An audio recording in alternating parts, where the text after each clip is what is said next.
her turn, her speech. Right now, I'm wearing my pajamas. And Colin's wearing his matching pajamas. And that's all I'll say about it. Hello Vogue, I'm Scarlett Johansson, and today I am looking at my life in looks. Aw, how cute. This is the premiere of Manny and Lo. I am probably 10 or 11, mid-90s in New York. I am wearing a vintage dress. I know that's a vintage sweater. I loved that sweater. I lived close to a vintage store in the Village on Bleecker Street that was called Dorothy's Closet. It was an adult clothing store, obviously. But the guy that had the store, I would come in there and he would put aside vintage kids' clothes for me. I had been acting professionally for, since I was about seven and a half. Manny and Lo was the first leading role that I ever had. I just loved working every day like I was living my dream. I think this look is very now. I would wear it today. This is me and Thora Birch. We are in Ghost World. That is based on the comic book by Daniel Clowes. Terry Zwigoff directed this, and we are looking with disdain at probably someone very basic. I think I'm 15. The costume designer of this, I believe, was Mary Zofries. She's a genius. She works with the Coen brothers a lot, so I worked with her subsequently. We did Iron Man 2 together, and we also did Hail Caesar together. And she's fantastic. If I remember, the skirt was from Banana Republic. It looks like it's from Banana Republic. My style at this time, I'm gonna guess Jenkos. Very, very, very wide leg jeans, and probably like a shirt from Fiorucci. Imitation of Christ, it's like a guerrilla fashion movement that my brilliant friend Tara Subkoff was her baby. I would model for them sometimes. I am probably 19. I am wearing a vintage tennis skirt, Converse obviously, my classic Converse, and I'm wearing a pair of Victorian bangles that my dad got me, I think for my birthday or Christmas, and I'm also wearing a mullet. My goal here was David Bowie meets Silkwood, and I think I've achieved it. It was a terrible grow out, as you can imagine. This is Bill Murray and I in Lost in Translation.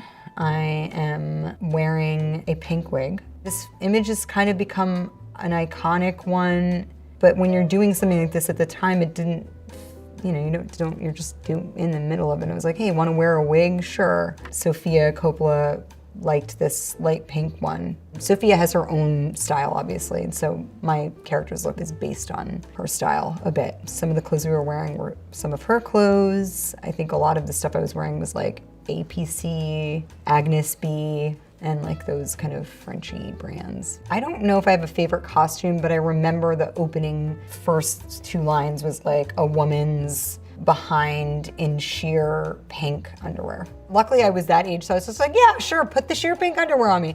Now, probably not as much. Would probably have second thoughts about the sheer pink underwear. For a long time, we didn't know if Bill was going to show up when we started shooting it because he's just an elusive character like that. Sophia and our producer were just sort of hoping it really was legit and he would show up. So when I got there, it was like, I guess we're making this movie, or maybe not.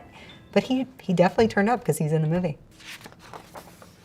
This is the first year that I went to the Met Gala. I'm wearing Calvin Klein. I actually had just done an Eternity fragrance for them. And so that's why I was here with the house. This is a nice dress. I like it still. In my own life, I wear a lot of neutral colors. I wear a lot of plain clothing. I don't know, I guess when I'm on the red carpet, I'm more daring, I think, with the colors I wear, just because it feels like, why not? I never was very fashion aware of all the whole fashion world. It was out of my kind of vision. I was probably just wow, very what is all of this, seeing all these fashion photographers and models and designers. It was this was a new world for me. This is my first Vogue cover. It was shot by Craig McDean. I don't know that you could say curvy and cool anymore. I don't think so. It's a dated copy. I loved these clothes. It was all these like kind of shapewear pieces that they had done with these like little kind of 1950s cut swimsuits and underpinnings and all that stuff. Being on the cover of Vogue was always something that like felt like a humongous accomplishment and a real honor. And it still feels like that, you know. That never goes away. Kind of feels like you made it, you know. This is Avengers, and I am in my Black Widow suit, and I'm for some reason looking at the ground while there's a massive explosion going off. That's how cool Natasha Romanoff is. There's a massive explosive moment happening in the background, but she's just like, what's that on the floor? I first found out I was cast as Black Widow about, I would say 6 weeks before the start of Iron Man 2. So yeah, a nice short period of time to get myself together. Some of the Black Widow costumes are incredibly uncomfortable and impractical. Some of them are better. I mean, it's evolved over, you know, over a decade of time. This suit actually was fairly comfortable.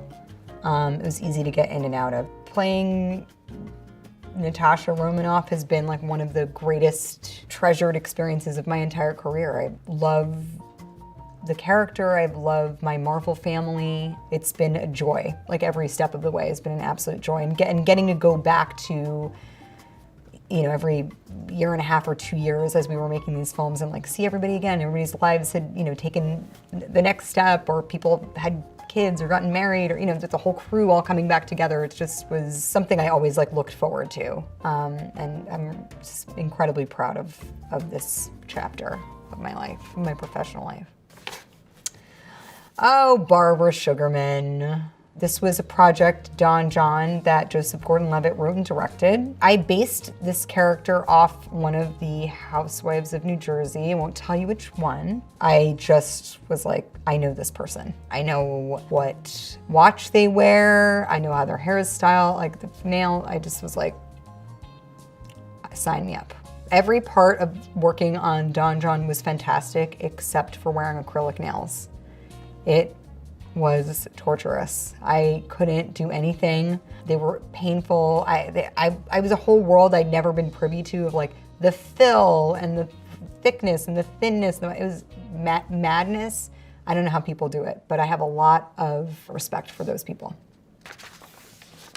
This is in LA. It's the Women's March in LA. I'm wearing a Time's Up shirt.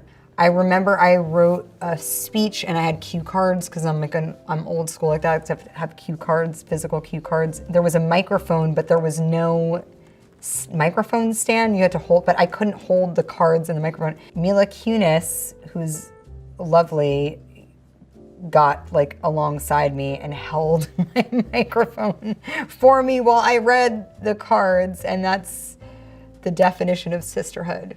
You know, Time's Up was really, it was founded out of necessity, started as a legal defense fund, and now it's so much more than that. It was like the beginning of the Me Too movement. People that are experiencing sexual harassment in the workplace, a lot of those people don't have the resources to defend themselves. That's why, you know, this like behavior, this toxic behavior is continued. It's a tremendous organization. And a ton of work. And I commend all of the women that work for Time's Up, because, you know, it really is like, it takes over your life. I know them, and you know, it's like the work-life balance is a lie, especially for women. And you know, it's just a very commendable thing to do, to dedicate your life to helping other people.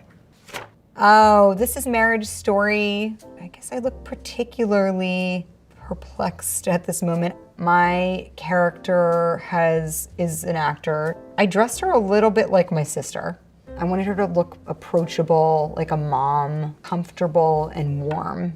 That's what I wanted her to look like. Shooting this movie was exhausting. Noah Baumbach, our director, is relentless, and in the best way. You know, it's through that work actually that I think you get like such good rawness. It was really one of like the best experiences I've ever had as an actor. I loved going to work every day. I was excited.